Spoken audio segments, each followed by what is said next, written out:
Kaya kung ano-anong mga pasiklab mga kababayan ni Pulong, nagpa-hair follicle test mga kababayan para patutsadahan yung ating Pangulo. Ikaw na yan sumunod.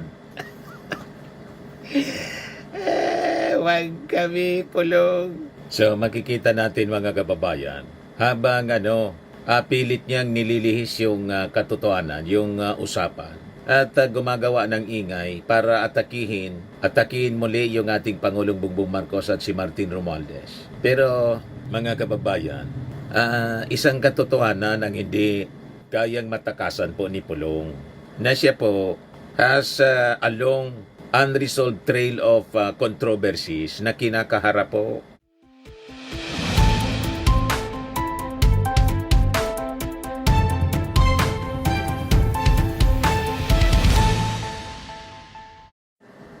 Hello po mga kababayan, si Dante Maravillas. Ito ngayon ang balita, mga pasiklab ni Pulong. Report ng DCRJ, Radyo Bandido. Sabi dito, kung Paulo Duterte sumailalim sa hair follicle drug testing, kasunod ng panawagan na magpa-drug test din si PBBM matapos ang pagbubulgar ni Senator Amy Marcos. Lumang tugtogin na, mga kababayan, recycled na issue. Kaya tama ito mga kababayan na sinabi ni Father Ranilio Aquino sa kanyang post sa X. Sabi ni Father Ranilio Aquino, the President is challenged to submit to a hair follicle test to clear the air about his sister's charge of drug use. Sabi niya mga kababayan, no, he should not. He should not be held hostage by every charge or accusation. Otherwise, he will do nothing but defend himself against accusation no matter. Correct. Hindi po uto-uto yung ating Pangulong Bongbong Marcos para patulan yung mga patutsada ninyo. Di ba po? Iklarado yung ating Pangulong Bongbong ang nag-certify mismo. St. Luke's, mga kababayan, ang dapat asikusuhin ni Pulong po, yung pagkasabit niya sa mga kontrobersya noong panahon. Ayan drug smuggling, raps filed versus Pulong Duterte, Sarah's husband, August 1, 2024. Report ng Philippine Star. Ito, GMA, August 16, 2024. Ex-Customs Officer, I was told, Paulo Duterte, Man Scarpio, Young owned Shabu shipment. Ito dapat ang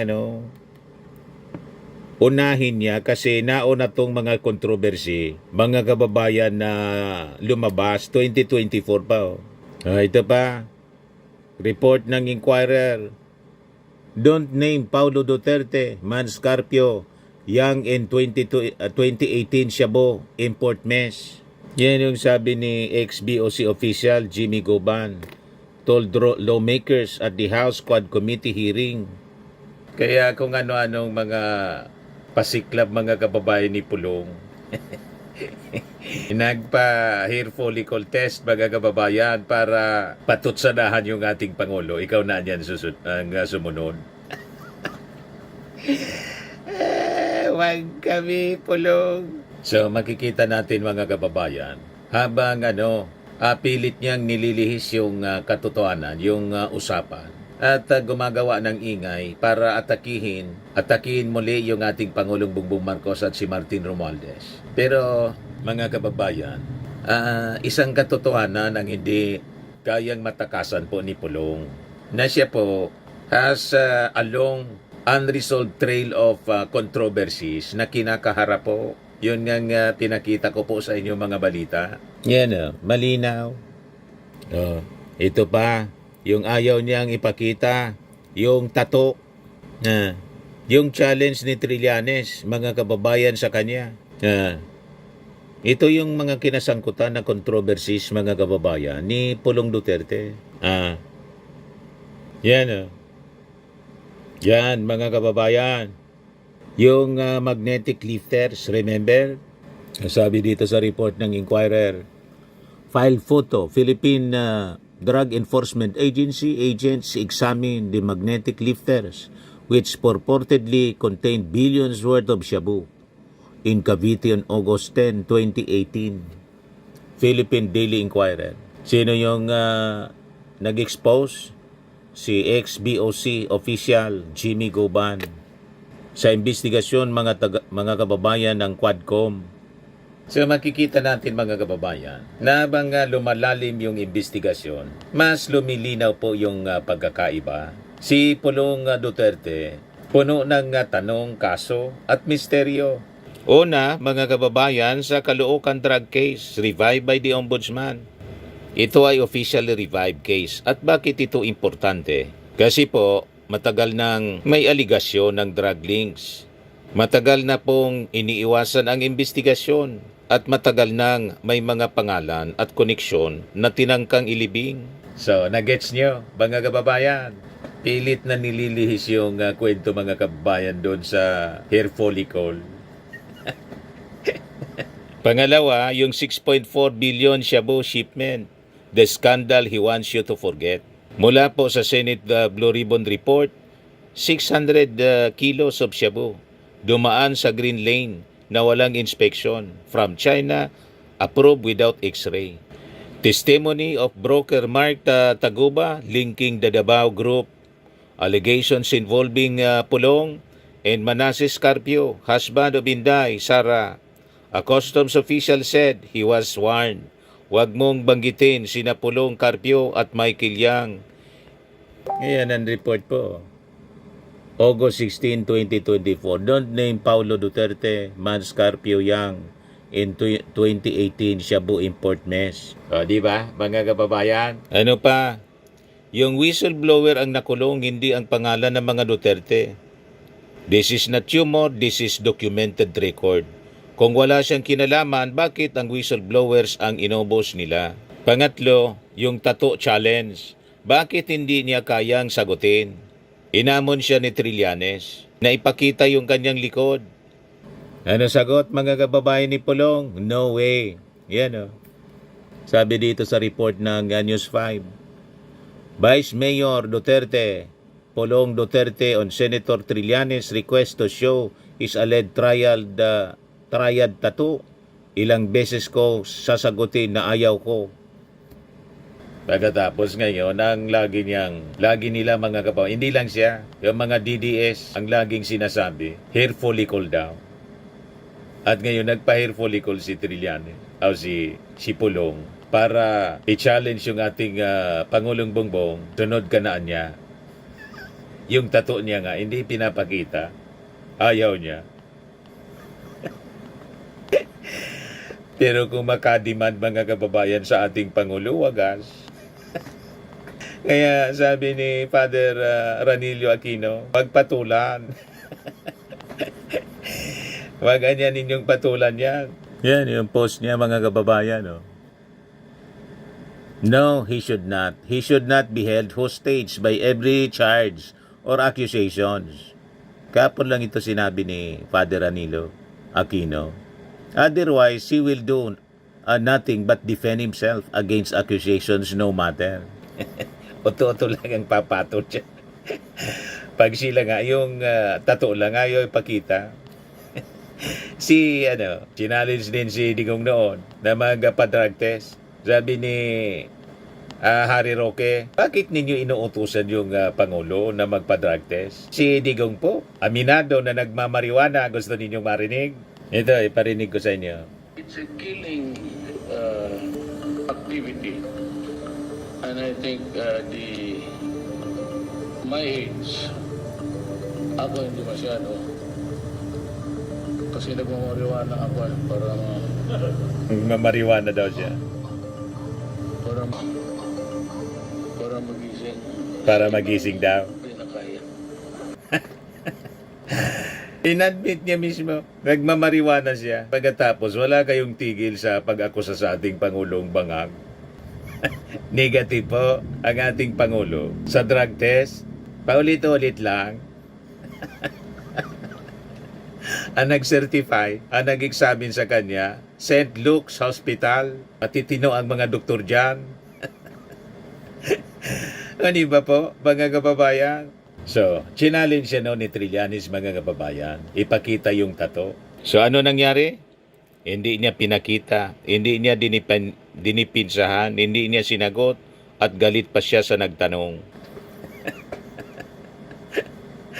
Talagang entitled sila. Sila kung makademand, wagas. Pag sila, mga kababayan, ang tinanong at tiniling sa kanila, ipakita ang tato. Galit. Saan ka pulutin ganyang ugali, mga kababayan? Isa pa, mga kababayan, yung 51 billion na pork barrel. Kumusta naman? So, he was entrusted with huge amount of pork barrel fund. Sila ang nabigyan ng ganon, 51 billion during the presidency ng kanyang tatay. So until now, walang clear accounting, walang breakdown, walang project list, walang liquidation, walang pahayag. Kahit paulit-ulit tinatanong. At ngayong nasasangkot ang flood control anomalies at gumagalaw ang ICI investigations, bigla silang nagwawala sa social media. Lalo mga kababayan, papaimbestigahan ng Kongreso ni Bicol Saro. May resolusyon na po. Bicol Saro Party List Representative Terry Ridon at saka ni ACT Party List Antonio Tino. Tapos tinuturo yung ating Pangulong Bongbong Marcos. Congress po ang gustong magpaimbestiga at siyempre, obligasyon ng ICI. Alangan man, may nakitang mga red flags. Hindi titingnan kasi Duterte ang sangkot. Pag Duterte, pinopolitika. Yan ang gusto nilang palabasin. Huwag kami, mga DDS. Ano pa? Ito, ang sabi ni Pulong, gusto niyang magpaimbestiga sa Congress. Imbestigahan daw yung 100 billion pesos insertion claim ni Saldico laban sa ating Pangulong Bongbong Marcos at kay Martin Romualdez. Binasag na po ni Ping Lacson. Baseless. Diba? Yun ang nakakatawa na mga galawan, mga kababayan. At nagpaplano yata yung grupo nila na mag-file ng impeachment complaint on the basis doon sa aligasyon, mga kababayan, ni Saldico na binasag na po ni Ping Lacson yung insertion na 100 billion. Si Saldico po ay warrant of arrest na ngayon and 17 others per announcement mismo ng ating Pangulong Bongbong Marcos. Malinaw po na ang motibo po, retaliation. Di ba po? So, pilit nila, mga kababayan, sinasabuyan ng putik yung ating Pangulong Bongbong Marcos at si Martin Romualdez. Pero ang katotohanan, the hard facts, hindi po mapasusubalian. Si Pulong, may revived drug case, may unresolved 6.4 billion shabu scandal, may tato mystery na he refuses to disprove. May 51 billion na hindi may paliwanag na pork barrel kung saan napunta. May long record of reckless public behavior. Umaasa sa testimonya ng kinasuhan at walang bail na si Saldico, gumagamit ng impeachment bilang diversion, tumitira ng walang prueba para pagtakpan ang sariling issue. Habang yung ating Pangulo at si Martin Romualdez walang kaso, walang ebidensya, walang kickback trail at sila pa ang humaharap sa investigasyon. Yun ang pagkakaiba, mga kababayan. Pagkatapos ngayon, si Pulong, may pa-hair follicle siya. Ang akala niya, papatulan ng ating Pangulo. Hindi man po uto-uto yung ating Pangulo para patulan yung mga drama nila. Ano ba po, mga kababayan? So wag po tayo, mga kababayan, magpaligaw. Wag tayong magpapagamit sa kanilang drama. Huwag nating kalilimutan na ang dapat may gawing paliwanag si Pulong, hindi yung ating Pangulong Bongbong at si Martin Romualdez. Ang dapat ipaliwanag ni Pulong, yung mga naunang controversy na kanyang kinasangkutan. Ayan Di ba po, mga kababayan? Lahat yan reported ng mainstream media. GMA News Online, Rappler. Hindi yung kwento-kwento lang. Yan Vera Files, Inquirer. Ito, yung News 5. No way, sabi ni Pulong. on Senator Trillanes' request to show his alleged triad tattoo. Yan sabi niya, ilang beses ko ba sasagutin na ayaw ko? Kung ganon pala, pwede naman sabihin ng ating Pangulong Bongbong Marcos, ayaw ko. Bakit pag si Pulong ang magsabing ayaw ko, tanggap ng mga DDS? Pero yung ating Pangulo ang nagsabi, ayaw ko kasi tapos na yan, negative ako. Ayaw ninyong maniwala. Di ba? Yan ang problema sa inyo. Ganon katindi ang biases nila mga kababayan sa ating Pangulong Bongbong Marcos. Kaya tama yung advice ni Father Ranilio Aquino. Huwag papatulan yung mga hair follicle test na sinasabi nila. The President is challenged to submit to a hair follicle test to clear the air about his sister's charge of drug use. Sabi ni Father Ranilio Aquino sa kanyang post. No, he should not. He should not be held hostage by every charge of accusation. Otherwise, he will do nothing but defend himself against accusations. Yes, sabi ni Tia Tad sa kanyang post, totally 1,000% agree. Sabi ni Winston Pati, agree. Sabi ni Manang Jack, same thoughts, kahit magpa-hair follicle siya, hindi pa din matatapos. Yan kasi nga gusto talaga siya patalsikin. Sabi ni Angel, tama. Sabi ni Mona Bondok, one way or another, if it test negative, their new narrative will be magkano binayad sa test. This is how the minds of the unpleasant people work. If you focus on pleasing them, you will end up nowhere because their script has no happy ending. Sabi ni Bembem, so pag nag-negative, sasabihin fake daw. Kaya dapat kung sino ang nag-akusa, siya ang magbigay ng ebidensya. Basic yan. Hindi yung inaakusahan ang magbigay ng ebidensya. Sabi ni Gita Baral Asuncion, plus, they will never believe the results anyway. Tama. Sabi ni Lyra Belen, pasensya na, hindi uto-uto ang Pangulo. Sabi ni Doreen M. Peña, and pag nag-negative, they will always say it is rigged kasi he's the president and iniutos lang pikihin. They will always have something to say no matter what. Sabi ni Rinaldo Estrella, no need, it's obvious he's not a user. We all know how the user behave, talks, moves, and attitudes. He has a perfect family, good governance and decisions. Has one focus and goal to make the country great again, peaceful, progressive nation for our children's children through generations. Yung nagdodroga po, kitang-kita sa itsura, nangangayayat, hindi clean na tingnan, ang behavior po, violent, yan ang nagdodroga. Pero yung ating Pangulo, hindi mo makitang ganyan po, napakabait, well-mannered, organized ang thoughts niya, magsalita, malinaw mga kababayan. Wala kang makitang signs na nagdodroga po yung ating Pangulo. I must know kasi many times I have my close encounter with the President sa palasyo at yung latest nga po, yung pagpunta rito mga kababayan. Kaya malabo yung inyong mga kwento ni Amy Marcos, malabo po. Kasing labo ng kanyang botox. Kung sila siguro, tapos yung mga yung mga kaalyado niya, maniwala pa tayo kasi sa mga pag-ugali lang nila, parang nakadroga talaga. Pati mag-isip, mga kababayan, magsalita, mag-isip, talagang baka sila yung nakadroga. Yung mga gawain nila mga kababayan, si Digong inamin na niya na nagmamariwana siya. Kitang-kita po sa katawan at sa kanyang behavior, violente. Kaya nga siya nandun na sa ICC. Inamin niya, di ba, nireplay ko sa inyo. O bakit, pinatapos ninyo? Hindi ninyo pinauwi sa Davao si Digong na mismong inamin na nagmamariwana siya. Masyado kayong bias.